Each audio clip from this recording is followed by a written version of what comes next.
it's Rebecca from Westland Public Library, and we are at episode 3 of Bedtime Stories while we read The Princess and the Goblin by George MacDonald together. Just a few things. If you haven't seen an episode of this before, you might want to catch up. You can find the previous episodes at the library's YouTube channel at the link below. I'm getting better at this, aren't I? Also, thank you to anybody who sent in some pictures. I requested yesterday that you send me a picture of what you think a goblin would look like. We still have some time. I'm not going to show anything tonight. I'll probably show you some of the great pictures I got on Monday. So if you still want to draw one, there is still time. When you have drawn your picture of a goblin, go ahead and send it to this email address. That's ourmayor@westlandoregon.gov. Otherwise, tonight we are going to be reading chapters 4 and 5 and learning about a little bit more what happens to Princess. All right, are you ready? Here we go.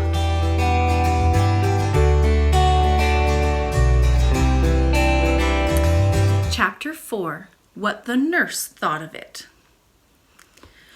"Why, where can you have been, Princess?" asked the nurse, taking her in her arms. "It's very unkind of you to hide away so long. I began to be afraid." Here she checked herself. "What were you afraid of, Nursey?" asked the princess. "Never mind," she answered. "Perhaps I will tell you another day. Now tell me where you have been." "I've been up a long way to see my very great, huge, old grandmother," said the princess. "What do you mean by that?" asked the nurse, who thought she was making fun. "I mean that I've been a long way up and up to see my great-grandmother.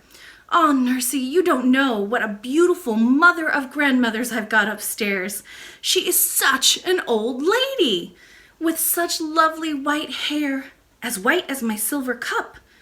Now, when I think of it, I think her hair must be silver." "What nonsense you're talking, Princess," said the nurse. "I'm not talking nonsense," returned Irene, rather offended. "I will tell you all about her. She's much taller than you and much prettier." That's harsh. "Oh, I dare say," remarked the nurse. "And she lives upon pigeons' eggs." "Most likely," said the nurse. "And she sits in an empty room, spinning all day long." "Not a doubt of it," said the nurse. "And she keeps her crown in her bedroom." "Of course, quite the proper place to keep her crown in. She wears it in bed, I'll be bound." "She didn't say that, and I don't think she does. That wouldn't be very comfortable, would it? I don't think my papa wears his crown for a nightcap. Does he, Nursey?" "I've never asked him. I dare say he does." "And she's been here ever since I came here, ever so many years." "Anybody could have told you that," said the nurse, who did not believe a word Irene was saying. "Why didn't you tell me then?" "There was no necessity. You could make it up all for yourself." "You don't believe me then!" exclaimed the princess, astonished and angry, as well she might be. "Did you expect me to believe you, Princess?" asked the nurse coldly. "I know princesses are in the habit of telling make-believes, but you are the first I ever heard of who expected to have them believed," she added, seeing that the child was strangely in earnest. The princess burst into tears. "Well, I must say," remarked the nurse, now thoroughly vexed with her for crying, "it is not at all becoming in a princess to tell stories and expect to be believed just because she is a princess." "But it's quite true, I tell you." "You've dreamt it then, child." "No, I didn't dream it. I went upstairs and I lost myself, and if I hadn't found the beautiful lady, I should never have found myself." "Oh, I dare say." "Will you just come up with me and see if I'm not telling the truth? Indeed, I have other work to do. It's your dinner time, and I won't have any more such nonsense." The princess wiped her eyes, and her face grew so hot that they were soon quite dry. She sat down to her dinner, but ate next to nothing. Not to be believed does not at all agree with princesses, for a real princess cannot tell a lie. So all the afternoon she did not speak a word. Only when the nurse spoke to her, she answered her, for a real princess is never rude, even when she does well to be offended. Of course, the nurse was not comfortable in her mind. Not that she suspected the least truth in Irene's story, but that she loved her dearly and was vexed with herself for having been cross to her. She thought her crossness was the case of the princess's unhappiness, and had no idea that she was really and deeply hurt at not being believed. But as it became more and more plain during the evening in her every motion and look that although she tried to amuse herself with her toys, her heart was too vexed and troubled to enjoy them, her nurse's discomfort grew and grew. When bedtime came, she undressed and laid her down, but the child, instead of holding up her little mouth to be kissed, turned away from her and lay still. Then Nursie's heart gave way altogether, and she began to cry. At the sound of her first sob, the princess turned again and held her face to kiss her as usual, but the nurse had her handkerchief to her eyes and did not see the movement. "Nursie," said the princess, "why won't you believe me?" "Because I can't believe you," said the nurse, getting angry again. "Ah, then you can't help it," said Irene, "and I will not be vexed with you any more. I will give you a kiss and go to sleep." "You little angel," cried the nurse, and caught her out of bed, walked about the room with her in her arms, kissing and hugging her.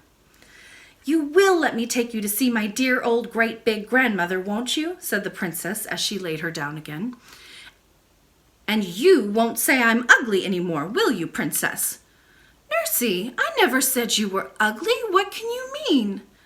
"Well, if you didn't say it, you meant it." "Indeed, I never did." "You said I wasn't so pretty as my beautiful grandmother." "Yes, I did say that, and I'd say it again, for it's quite true."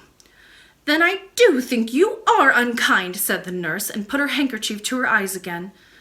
"Nursie, dear, everybody can't be as beautiful as every other body, you know. You're very nice looking, but if you had been as beautiful as my grandmother—" "Bother your grandmother," said the nurse. "Nurse, that's very rude. You are not fit to be spoken till you can behave better." The princess turned away once more, and again the nurse was ashamed of herself. "I'm sure I beg your pardon, princess," she said, though still in an offended tone. But the princess let the tone pass, and heeded only the words. "You won't say it again, I am sure," she answered, once more turning towards her nurse. "I was only going to say that if you'd been twice as nice looking as you are, some king or other would have married you, and then what would have become of me?" "You are an angel," repeated the nurse, again embracing her. "Now," insisted Irene, "you will come and see my grandmother, won't you?" "I will go with you anywhere you like, my cherub," she answered, and in 2 minutes the weary little princess was fast asleep. That's the end of chapter 4. Chapter 5. The Princess Lets Well Alone. When she woke the next morning, the first she heard was the rain still falling. Indeed, this day was so like the last that it would have been difficult to tell where was the use of it. The first thing she thought of, however, was not the rain, but the lady in the tower. And the first question that occupied her thoughts was whether she should not ask the nurse to fulfill her promise this very morning, and go with her to find her grandmother as soon as she had had breakfast. But she came to the conclusion that perhaps the lady would not be pleased if she took anyone to see her without first asking leave, especially as it was pretty evident, seeing as she lived on pigeons' eggs and cooked them herself, that she did not want the household to know she was there. So the princess resolved to take the first opportunity of running up alone and asking whether she might bring her nurse. She believed the fact that she could not otherwise convince her was telling the truth would have much weight with her grandmother. The princess and her nurse were the best of friends all dressing time, and the princess in consequence ate an enormous little breakfast. "I wonder, Ludi," that was her pet name for her nurse, "what pigeons' eggs taste like," she said as she was eating her egg, not quite a common one, for they always picked out the pinky ones for her. "We'll get you a pigeon's egg, and you shall judge for yourself," said the nurse. "Oh, no," returned Irene, suddenly reflecting that they might disturb the old lady in getting it, and that even if they did not, she would have one less in consequence. "What a strange creature you are," said the nurse, "first to want a thing and then to refuse it." But she did not say it crossly, and the princess never minded any remarks that were not unfriendly. "Well, you see, Ludi, there are reasons." She returned and said no more, for she did not want to bring up the subject of their former strife, lest her nurse should offer to go before she had had her grandmother's permission to bring her. Of course, she could refuse to take her, but then she would believe her even less than ever. Now the nurse, as she said herself afterwards, could not be every moment in the room, and as never before yesterday had the princess given her the smallest reason for anxiety, it had not yet come into her head to watch her more closely. So she soon gave her a chance, and the very first that offered, Irene was off and up the stairs again. This day's adventure, however, did not turn out like yesterday's, although it began like it, and indeed today is very seldom like yesterday. If people would note the difference, even when it rains. We know about that as Oregonians, right? The princess ran through passage after passage and could not find the stair of the tower. My own suspicion is that she had not gone up high enough and was searching on the second instead of the third floor. When she turned to go back, she failed equally in her search after the stair. She was lost once more. Something made it even worse to bear this time, and it was no wonder that she cried again. Suddenly, it occurred to her that after having cried before, she had found her grandmother's stair. She got up at once, wiped her eyes, and started upon a fresh quest. This time, although she did not find what she hoped, she found what was next best. She did not come upon a stair that went up, but she came upon a stair that went down. It was evidently not the stair she had come up, yet it was a good deal better than none. So down she went and was singing merrily before she reached the bottom. There, to her surprise, she found herself in the kitchen. Although she was not allowed to go there alone, her nurse had often taken her, and she was a great favorite with the servants. So there was a general rush at her at the moment she appeared, for everyone wanted to have her. And the report of where she was soon reached the nurse's ears. She came at once to fetch her, but she never suspected how she got there, and the princess kept her own counsel. Her failure to find the old lady not only disappointed her, but made her very thoughtful.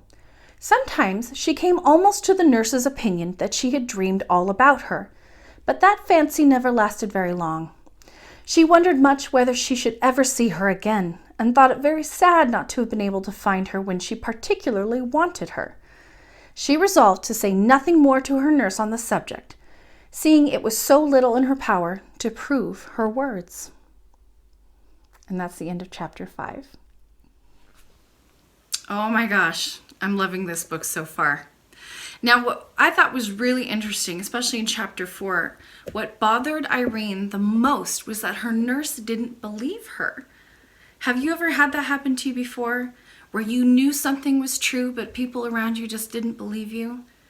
Think on that tonight. What did you do? Did they eventually believe you? Were you able to convince them? Or is it something that you just had to believe by yourself? Anyway, thank you for joining us tonight. Again, subscribe to the West Lynn Library's YouTube channel. That way you never miss an episode. And you can access it right here. Or if you want to read this book, you can't wait till tomorrow and you want to read ahead, or you decide, forget it, I'm just going to read this by myself. You can find a free available copy at any of the links right here. Links, websites, they're not linked. But anyway, thanks for joining us tonight. And we'll see you tomorrow for chapter 6, maybe 7. Anyway, have a good night, be well, and sleep well.